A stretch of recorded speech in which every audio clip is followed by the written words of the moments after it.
manete in me, remain in me, the root would be the same as that of mansion, a place where one abides, a dwelling place. Therefore make your home in me.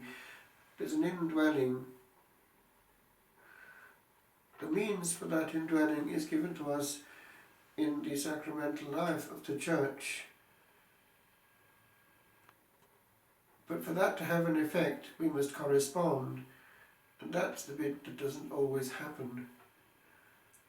There is a big difference with regard to the fruit received after an attendance at Holy Mass, well prepared, calmly entered into, and calmly received and absorbed at the end, and one in which one crashes in and crashes out to eternity as though there were some short cut there and back.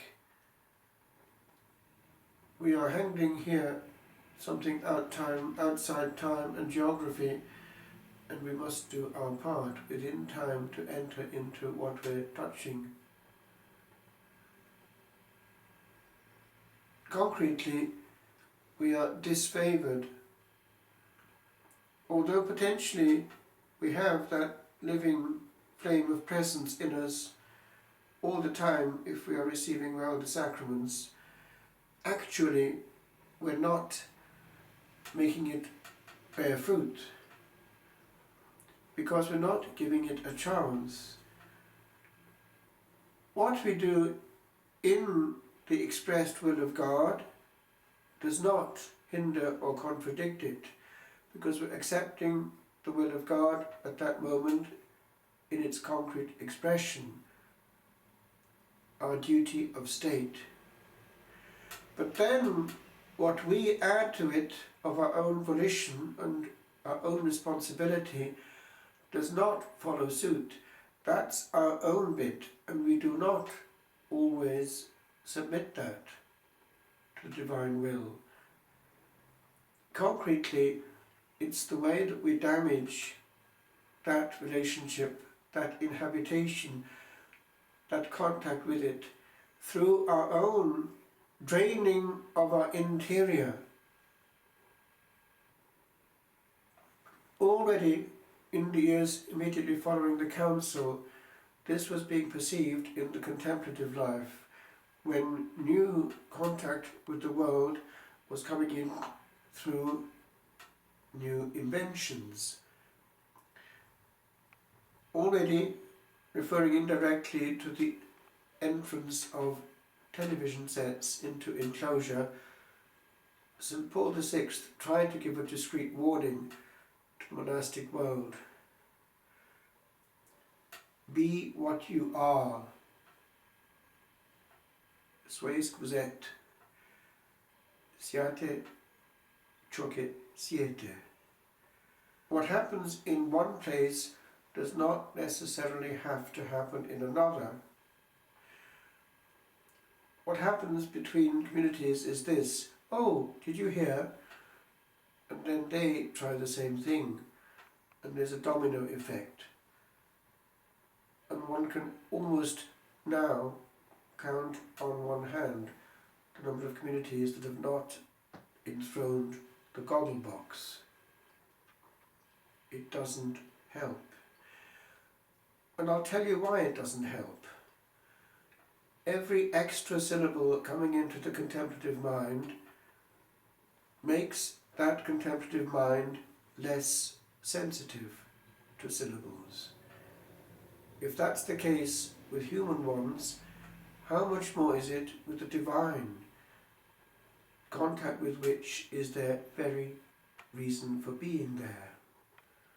So it's an internal erosion of their raison d'être, and people don't see the depth of difference between life with and life without a Trojan horse in the midst. The same applies to internet. I remember in community we were discussing this because it was coming in, at least the concept of it, through the novitiate.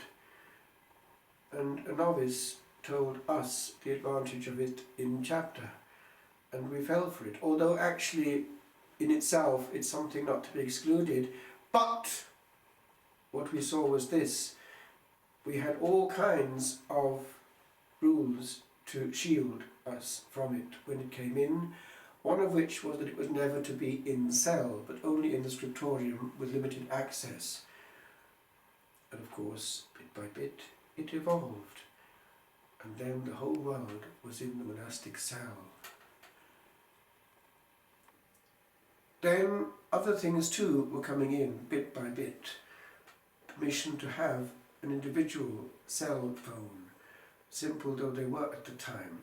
Now let's go down the line. What might be in the pocket of a contemplative today? And these new bits are very, very much more controlling than the older ones, because people have to have them on, they think, and because of what might be coming up which they need to use, other stuff bleeps up as well. So bit by bit, that then is the centre of the mind and attention. Virtual takes the precedence over the real. And as regards the real contemplation, totally hidden and useless for what you can do, apparently, that then, the very thing that we're here for, goes through the window. And the other reigns in our mind and heart. But also for the lay people, they do not realize that their quality of interior life is being sacrificed to the apps on their new modern gadget, which has taken over their soul.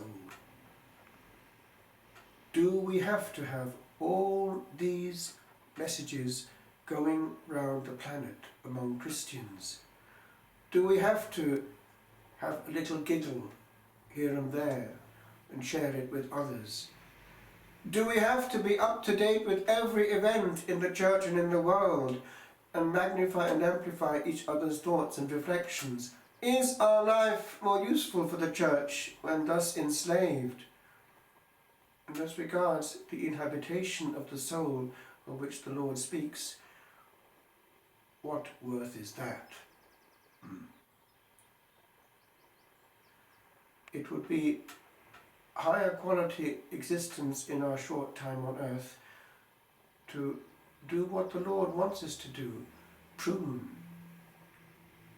And that means simplifying and indeed weeding out overgrowth. These syllables are an overgrowth of technology, throttling us like triffids, even in our bed.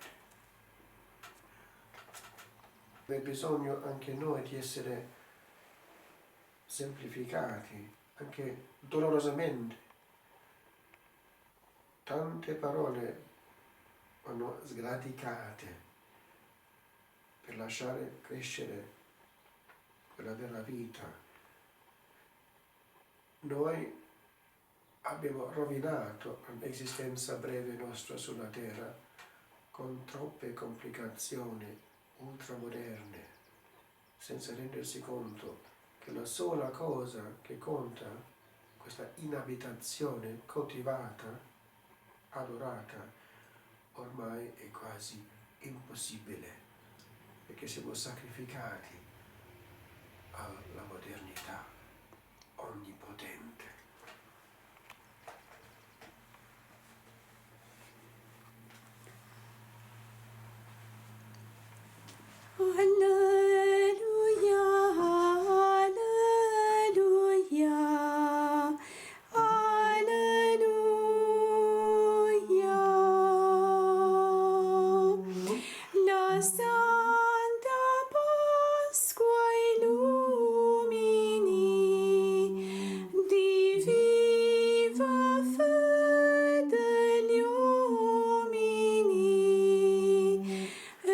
Redemptie